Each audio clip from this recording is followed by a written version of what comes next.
Welcome back. Tech companies and lobbyists are investing millions of dollars to tackle a new political problem for the industry. That's data centers. Politico reports the centers are becoming toxic with voters. The data centers are essential infrastructure for the growing artificial intelligence industry.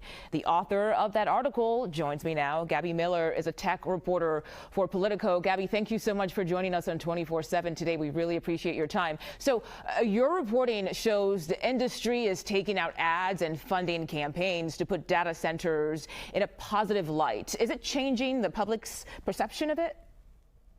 Right. Well, it's really to be determined at the moment.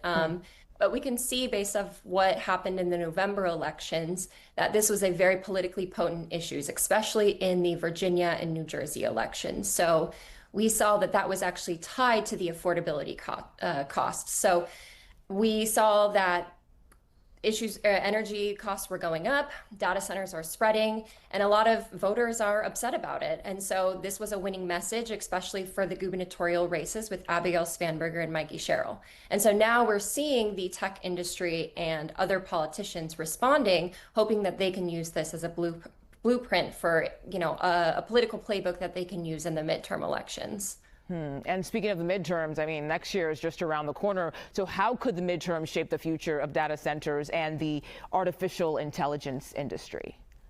Right. Well, like you said at the top, there is a PR problem with these data centers. They're noisy. They're going into different communities all around the country. Right now, we've already seen issues in Virginia. There's a huge backlash. There's, the highest concentration in Virginia of any other state in the country.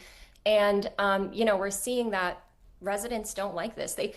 We've seen companies like Meta after the November elections go on the offense, and they're really pitching these as a boon to the economy. They're bringing lots of jobs, but the fact is that they're actually bringing a very small amount of jobs. So they're bringing a lot of tax cuts to these areas, and a lot of construction jobs, those are temporary jobs that it takes to build them. But to actually run the data centers, there's actually not that many jobs that are involved to run them. So, who is actually benefiting from these? Voters would like to know. And I think right now on the Hill, especially, they are in the process of crafting how to talk to constituents about these data centers who are very concerned about them being in the district. So right now we're seeing, senators and lobbyists and all of them talking to one another, trying to figure out what those talking points will really look like as they head into the midterms.